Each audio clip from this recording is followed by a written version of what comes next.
congodialogue.com.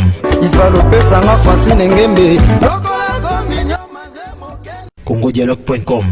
Merci beaucoup à vous, chers internautes. Surtout, merci de votre fidélité que vous accordez toujours au www.congodialogue.com. Nous sommes là pour travailler. Nous sommes là pour vous faire un travail de titan qui, vraiment, nous sommes contents parce qu'à chaque fois, vous nous appelez, vous nous écrivez. Et ça, la rabisso bien. C'est la raison pour laquelle je tiens à remercier tout le monde qui nous suit à travers le monde entier.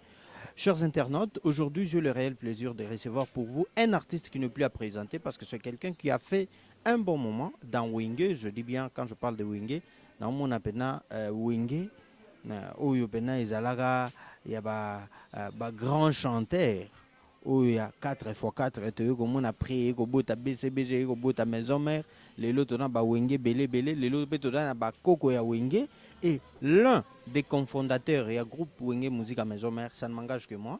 Et il est avec nous. Je ne sais pas moi ce qu'Azara, c'est vrai, Azara est cofondateur et Wenge Maison Mère, mais avec lui, je pense qu'on va parler de tout et de rien, juste de la musique, surtout de son parcours. Parce qu'il est en train de nous faire un bon travail qui, moi-même, j'ai suivi l'extrait. En tout cas, coup de chapeau à l'artiste. Là, il s'agit bien de Japonais qui est avec moi sur ce plateau. Japonais, bonjour. Bonjour, bonjour mon frère Songanzila. Songanzila ka grave. Ouais, donc ouais. Bonjour, santé kitoko, ibikandenge alaka, donc tout kitoko quoi. Merci. Plaisir à tous, surtout c'est la première fois dans une émission de dossier grave. Moi personnellement, je me demande makambo oyo japonais a bombaki yango wapi parce que koya nanga awa kaka mbala moko makamuna yoki et salinga quand je parle avec toi souvent et puis on joue album bon na bando de l'album ya ndenge moko boy mais quand je suis arrivé sur terrain na yoki ngamoko son o na yoki voilà pourquoi on a préféré na peso de ba sincère félicitations mais na profiter pe na tout na yo biloko yozo bimisa lelo obombaki yango wapi. C'est bon, tout bon barrelo roté ezaka ba inspiration ndenge nzamba pesaka ndenge to sala ba fait de l'amour ndenge to sala ba intervention rapide ndenge to sala ba solo la bien ndenge to sala ba à la kelele ba opération dragon ndenge na sala sous ba Caroline na ba oui le longomba na sala ba gâter les coins ndenge na sala ba Miss Lolo ma lolo na ba mewe donc basomo les marquis basomo trop ba succès fou na ba king kestere mené donc eza ba inspiration o ya kaka eza nzambe quoi succès za nzambe japonais par là j'aimerais un peu savoir comment japonais a kota na Wenge japonais a se retrouvé na Wenge musique à maison mère to japonais azara déjà na Wenge 4x4 japonais azara déjà na Wenge 4x4 les nazo ba fait de l'amour créateur ya ndombolo c'est japonais fait de l'amour yango eza et c'est propagé dans le monde ndombolo donc pour pas reconnaître musique na biso africain c'est pas que biso kaba congolais même en Afrique centrale même ba ivoirien même au bato beta coupé décalé bazo diembela kaka na ndombolo donc mindele ba reconnaître la musique na biso na ndombolo donc créateur ya style ndombolo c'est moi japonais apparemment yokana te ba ale makaba na banani bazipa bon ezalaka bongo kaka ponga na ya kokuta bango na Wenge les basali Wenge pour Ali Makaba il fait partie ya ba cofondateur ya Wenge Musica les zara 4x4 donc ngana ya kokuta bango donc c'est tout à fait normal donc ezalaka bon quoi. Alors on t'a vu tu es parti avec Wirason là vous avez travaillé vraiment là au s'exploser na ndenge moko susu mutu akoki ko douter personnalité na yote surtout pe na savoir na yote. Aujourd'hui, tu évolues en solo, mais avant d'y arriver en solo, longwa ki bokuta na bandeko na yo, Bill, Ferrigo, la bossa les marquis, oyo, musisa nango pe susu ezaki yo, parce que tu as eu à travailler, yo moko travailler album wana motema moko, rumba, générique, nyonso esimba, mais tu yo komona kaka japonais on dirait akendaki nzela na e, apparemment on dirait ozaki attiré te na ndule ou bien ndule bandako intéressé yo te.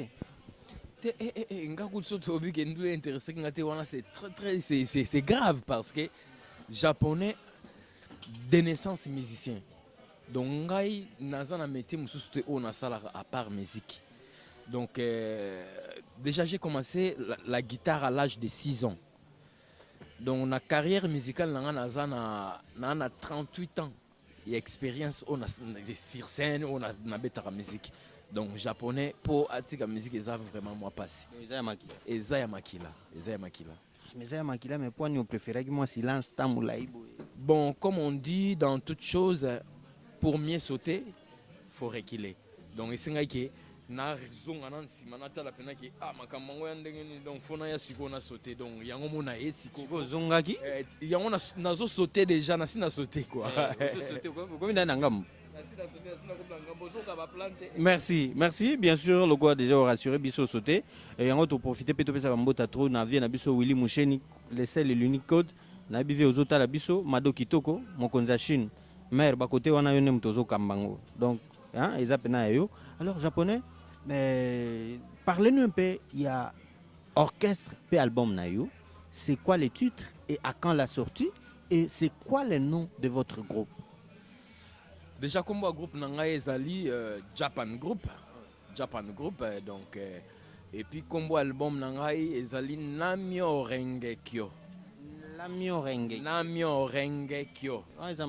ezana ki japonais donc Namyo Rengekyo ingi koloba ke et ça c'est l'infini quoi donc eza yo tongai moko toza ba responsable ya soki mabe eyeli yo to mabe eyelinga ezanga mona responsable nga mona attirer en vers nga donc en fait c'est citrate de lotus quoi donc eza cause na effet donc biso moko mtoluka ke mabe eyelanga biso moko petoluka ke malamu eyela yo na ba pensée na ba action pour soi na posa ke bolamu kaka ya eboya par là peut-être japonais azuluka bolamu tazuluka mabe japonais koluka bola ya koluka mabe te fois luka bola muti boyoki babor te nga luka na luka kamsinga uzobina pe nga ne veka yo suka kana obeta te okate wera loba japonais deya polyvalent donc je suis polyvalent même à partir kuna de obana opesa ba danse opesa ba danse na pesa ba voix na pesa ba vocal na pesa ba na sala ba perki na beta tous les instruments donc nabeta na instrument nyonso ya musique sauf rien batterie nabetaka congas nabetaka maracas nabetaka ngongi nabetaka tous les guitares au monde na simana nabetaka na yembaka na sala makambo tout oyo ezaka na musique. Dans cet album tu vas retrouver featuring avec qui ma collègue na peut-être donc l'album ba petit na beaucoup retrouver featuring déjà na featuring na papa chéri na oui mais déjà on est surprise broyoka toi na papa chéri toi na petit nanga héritier watana be boss live et puis toi na petit nanga sous Fabo maestro métinois et puis toi sous na Robino mundi boye ou toto ça na séance kaka lelo achi ba voix na ye makambu tout po makambo ya kaka ya réciproque ngape na cheli misapina oyo ya ye ezobi makala mingi te et puis il pas y a tu vois na oyangai pour wana ba petit na biso ti ba petit opena qui y a parlé quoi voilà. Maintenant la sortie on peut retrouver cet album quand à la disposition à fanatique na bato balinga komi. Donc ce que je veux dire Isaac est déjà dans relancé les bino générique déjà na ba fête à Robina ba Robina générique na décembre déjà pour savourer générique et puis par après boya yoka banzembo ya album ndenge ezaka na kati ya Namyo Rengekyo mais sans oublier danse Embondo Cry yango na nyana tu na yo mais japonais tu sais que à l'instant là on dirait ba déplorer moi ba crime moko boya na yo ki ceux qui ba sungoko ceux qui ba un crime moko boye hein crime moko que te kriwana ezali soko oza na problème neti ya mutu to soki olukaka komela batu ezana nde basali soko po wana problème na mutu na liboma na yo basali so siko beta basali so basali soko na kivoyu na yo basali so na kikuluna na yo fo basali so donc voilà basali soko donc basali soko quoi basali soko fo basali soko mais yo ça na liboma na yo mais fo basali soko mais non na ndenge zo sonné on dirait ozu ba biloko ba wana okotu ba koto ve moko ba beta ba biloko ndenge wana on dirait ozu ba biloko na non yango esa nango juste kaka ke yo ça wana problème ya muntu fo basali soko faut basal soko Ndenge po bien, basal na soko ndenge ya bien basali soko donc ndenge ya kana yo faut basal soko kende faut basal soko c'est ça c'est juste ça donc là monsieur bombani et là monsieur bombami ate po so on a problème à mutu faut kende basal soko. Merci. Merci, chers internautes. Comprenez très bien qu'ici, nous sommes en pleine répétition. Nous avons besoin d'un instrument. Artiste à Salibiso honneur. Surtout pour les qui s'habillent sans oyo, nous avons Kango. Il y a besoin de préparation. Comment ça se fait? Artiste a travaillé. Vraiment un artiste polyvalent parce que Azo jouer, biso tout ebe ka beta kasima. Ya bato to benga bato asima. Mais Azo beta nyonso pe na awa besoin mon Azo la qui ça va danse. Donc en tout cas, bravo à l'artiste. On doit... Danse, mais sans oublier que Ngamo pe na boaki. Oh. Les bandits ne bandelian. Allez namio rengeke. Wana c'est moi-même. Oh. Si Ngamo na boaki. Donc je dirais l'œuvre de quoi peut-être na combo parce que là on dirait aux qui vraiment concentré au lobby que cette fois-ci faut na bota mwana nanga wa kubima penana nyonso yanga. Oui. Ouais, c'est un peu ça quoi. Donc, tu as déjà préparé par rapport à la promotion parce qu'il y a pas mal de gens qui plairent toujours aux productions. Ils n'ont pas si bah, producteur basaté, bah, promotion, moi aussi promotion. Est-ce que japonais de ce côté-là, au tali maramio se vient bien? Bon, ngai tellement dans un musicien et puis naebi que musique est vraiment il y a 100. Producteur à la producteur à Romonana, sponsor à Romonana, makamutu ba Romonana. Vous êtes trop sûr naïmo. Si. Trop sûr même. Merci pour ta détermination. Maintenant, Ezali, l'actualité l'oblige. N'habitez ce qu'on église. Moi, je dirais combat spirituel. Combat spirituel. Maman Olangi. Ouais. Depuis samedi, Papa Olangi a dit. Mes condoléances, il y a Papa Olangi, Ndenga Otokufa. Mes sincères condoléances, vraiment. Est-ce que vous avez été si, naïbaki, n'a pas chance à Koutane à Paris.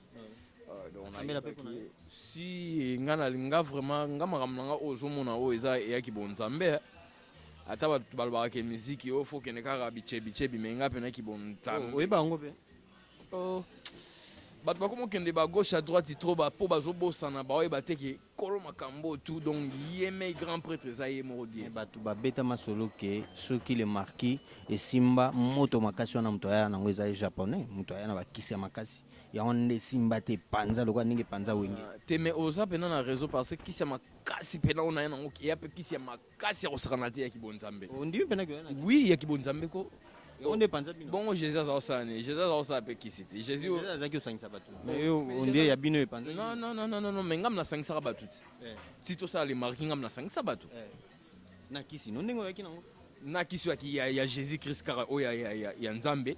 Donc ba faire bazara na Londres faire benganga ya Japon ndenge za boye na Vincent to kana su bien te biso tika na biso na Londres ndenge ni to ko sa tabor morote ngabi ils a payé une bonne idée tellement ngazaki sur terrain bango ba kutanga na zaki dans Paris na rekité ba musicien na zu ba Serge Mabiala na zu ba Celesino na zu ba Gemerose na zu ba Jolo Kiss et ainsi de suite na ba musicien tout on a zwaka donc on a mélangé les musiciens wana et par après ndé bango l'air ba outil les faire à outil Londres tellement faire azara na mukanda faire nem ta avant JDT na bill bango batika na Londres toujours luka solution ndenge ni to ko sala pour to luka to tindela bango ta ba mikanda mayuya bakota ba rejoindre biso mais faire l'air ya ki to démarrera déjà boulot na faire to démarrer na ba musicien on a rekitara donc surtout bitolo ba ke ba fondateur. Il y a les marquis, donc je suis fondateur, il y a les marquis. Japonais. Et puis maison mère, je suis cofondateur, il y a maison mère. Bah te belé, bah y baraté religion non ezarani. Bon gars religion nanga ezali catholique, mais philosophie nanga eza bouddhisme. Naza bouddhiste. Oh. Oui. C'est pour la première fois, nayoka un artiste musicien congolais, azondi makiaza bouddhiste. Si na bouddhiste. Na bouddhiste. Bon nami orenge que ça ni eza mantrat. Mantra nde to bengaka prière au babudisi basalaka nami orenge que ça et prière c'est un mantra si un mantra siko ba massa no mso ba mso ba bomba na ka ça faire pas bouddhiste oh c'est vrai ça si faire pas bouddhiste. Merci beaucoup. C'était un plaisir de t'avoir surtout aux autres qui le temps parce que vous autres travaillez dans mon appel ba caméra monsieur Zali donc vous devez toujours travailler et surtout bonne chance bonne suite ya carrière na yo. Album esimba tel et notre souhait. Na habité pour na bato ba olinga ba joyeux to bato ba olinga ba komela yo. Comment est-ce que peuvent vous écrire? Page Facebook surtout pe ba programme pe soki ezali numéro tout. Donc bato ba na posa rejoindre ngai numéro ezali 00 code mboka ya Ulimusheni Azota la biso 82 0333 547. Je répète 00 code mboka ya Ulimusheni 82 0333 547. Wana numéro so bongo joindre nga et puis na bato ba na posa ki o japonais bwaka bango. Bato pe ba na posa ya banzembo neti ba sila ki kama muyanzi riche et puis muto mbongo ya kosakana te ba chacho mbala kashogi. Donc tobo santé maman Rachel Rachel motema ya sila ki kama. Et puis baza ebele bato balingaka japonais ba Juju Mwanga ba Trésor Shango ba Bodrika Bwiku ba Tubika Bwiku ba Laurent Babu Laura Kabwiku tozana ba Souvenianga tozana ba japonais okito. Donc baza tellement ebele surtout kene musika to moni ba Monseigneur Ali Nomoke et puis ba Jean Seroutis Abdoul et puis totala ba Gauthier Kailu to mona pe ba Anita Kenny Yamfu to mona ba Gimwene Armée Rouge na kati ya Brésil. Donc naza penza na ba toyo baza pe na sima ki babiki bacha japonais pour quoi sans oublier JP Kiss l'ingénieur full. Donc on a travaillé na Ndiaye entre tapé na travaillé sous ya JC Tituka na limité wana. Voilà donc wana ba bato ba biki to pousser japonais pour japonais na ba potentialité moins ebele talaka za polyvalent ça la tout yo mon na bini na album na générique na boaki. Donc na zapena na makambo na salaka moins ebele quoi ba didina kanyenda na kati ya mboka net na ba Angola kuna kwa na Lukapa tobo santé boss ventrier et na puis na katia Lukapa tobo sanité tobo santé nani Rémi Ayayos et puis to ana ba Okito Panda Chala wana pena ba pire vieille akati baza ebele ba boss Québec très fort vient na bi ti lelo vraiment na ozela kaka ve donc le sac sous ba boss Bamba baza na kati kaka kuna ya Lukapa boss José baza ebele ba Papi Messi donc ba contrat Papi Messi donc baza tellement ebele bato baza sima japonais donc boy barake japonais azoya. Et puis, Nassina Sotagi quoi. Merci, c'était un plaisir de t'avoir surtout. Merci Naningo Akoudé. Tsuka la mwana yazana kati penda kuna ya Canada donc wana pire petit nouveau riche. Tsuka na mwana ya solo. Apena nouveau riche ya solo. Aza mystique tsuka na mwana tika donc. Tsuka na mwana ngape na tikio donc na ebiga na tiki na ngakaka. Merci beaucoup. En tout cas, restez toujours fidèles au programme de www.congodialogue.com. Retenez bien que l'artiste est en train de préparer son album qui sortira très bientôt. Mais apprêtez-vous déjà parce que na décembre à lobby déjà to savourer na son o ngana yoki en tout cas. Félicitations à l'artiste. Bravo parce que Asali Moussala n'est bien qui et au sepilaka bino moko pe boyoka botala.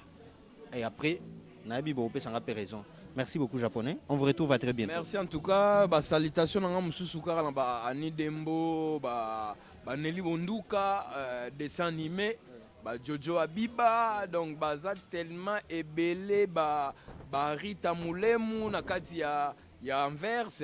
Donc japonais Okito, Tunangai, Ngana Lingara Mingi, Pe Bachakanga, Pekara Bapuango, sans oublier Cleverson, Soda Poto. Cleverson Lubaki. Donc, merci beaucoup. Merci, Président. On vous retrouve à très bientôt. Bye. Restez toujours fidèles au programme de www.congodialogue.com. Si vous avez aimé cette émission, disons tous merci à Christian Moputo qui a été à la réalisation et Kagrav Songanzi, la number one. Je vous dis au revoir.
congodialogue.com